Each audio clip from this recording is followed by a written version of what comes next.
Berikutnya kita akan bahas yaitu mengenai HTML. Ini merupakan singkatan dari kepanjangannya Hypertext Markup Language, merupakan bahasa markup ya teman-teman ya, bukan bahasa pemrograman. Ingat di sini dia bahasa markup bukan bahasa pemrograman. Jadi HTML ini dia merupakan bahasa ataupun aturan markup standar yang digunakan untuk menampilkan teks, gambar, video dan audio ke dalam halaman web kita.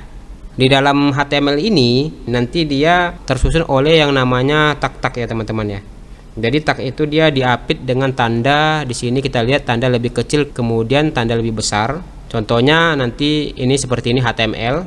Kemudian ada nanti namanya head, ada title, ada body ya. Kemudian ada tag-tag lainnya, misalkan paragraph, heading ya, dan yang lain-lainnya. Jadi kalau misalkan di dalam tag HTML ini ada dia yang tagsnya memiliki pasangan, ada juga yang tidak. Jadi jika suatu teks itu memiliki pasangan, maka teks penutup itu akan disertai dengan tanda slash ya teman-teman ya, tanda slash. Misalkan teks HTML nanti ada slash HTML, ada head, ada slash head, ada body, slash body ya, dan yang lainnya.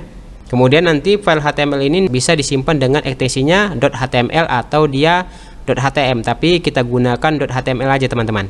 Oke, berikutnya kita akan jelaskan yaitu mengenai XHTML. Ini dia kepanjangannya ya, Extensible Hypertext Markup Language. Jadi XHTML ini merupakan dia versi HTML yang memiliki dukungan terhadap Extendable Markup Language atau XML, yang mana XHTML ini dia dirancang untuk menciptakan kode HTML yang lebih teratur dibandingkan dengan HTML versi lama, sehingga kode tersebut itu akan mudah dibaca dan dipelihara di kemudian hari teman-teman. Misalkan kita contohkan seperti ini ya teman-teman ya. Ini contohnya. Kalau dalam HTML mungkin kita bisa mengetikkan seperti ini teman-teman ya. Ini B, ini bold, U ini underline, membuat teks tebal dan bergaris bawah di sini. Seharusnya kan U-nya ini harus diapit di sini. Di sini U-nya, baru B-nya itu slash B-nya itu di sini ya. Yang paling ujung ini ya. Jadi kalau misalkan dalam HTML mungkin kita bisa saja ya teman-teman ya melakukan kesalahan penulisan ya, seperti tampilan seperti ini. Tetapi kalau misalkan di dalam XHTML, maka itu dianggap suatu kesalahan ya teman-teman ya. Jadi dia penulisannya harus berurut ya. B di sini, U, baru kemudian ini pembukanya, ini penutupnya, ini pembuka bolnya, ini penutup bolnya pakai tanda slash. Jadi pada XHTML ini teks itu harus ditulis berpasangan sesuai dengan urutannya masing-masing. Kemudian di sini kita akan lihat ya teman-teman ya. Jadi kalau misalkan ini contohnya, misal teks ini dalam XHTML ini dia ini salah teman-teman karena nggak ada teks penutupnya. Jadi kita harus membuka slash p di sini, slash p di sini.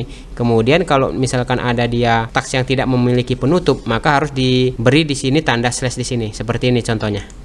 Nah ini seperti ini. Harus ditambahkan slash p, baru kemudian tanda slash ini. Sebelumnya kan seperti ini teman-teman. Harus dibuat seperti ini dalam XHTML. Kalau enggak nanti dia dianggap suatu kesalahan. Kemudian selain itu di dalam teks HTML kita nggak bisa menulisnya dengan huruf besar ya teman-teman ya. Seperti ini. Misalkan bodinya huruf besar, p-nya huruf besar. Ini sini slash p-nya huruf besar. Baru kemudian huruf besar. Jadi di dalam XHTML ini kita harus menulisnya dengan huruf kecil semua di sini teman-teman kodenya. Nah, seperti tampilan berikut ini. Ini huruf kecil bodinya, slash body huruf kecil juga, P-nya huruf kecil, slash P juga huruf kecil. Berikutnya kita akan bahas yaitu mengenai HTML versi kelima ya teman-teman ya, Hypertext Markup Language yang kelima. Jadi HTML5 ini dia merupakan generasi baru dari HTML. HTML5 ini dirancang untuk memperbaiki teknologi HTML versi sebelumnya agar dapat mendukung teknologi multimedia terbaru dan tipe isi halaman ataupun konten web lainnya. Ini dia mengenai penjelasan dari HTML5.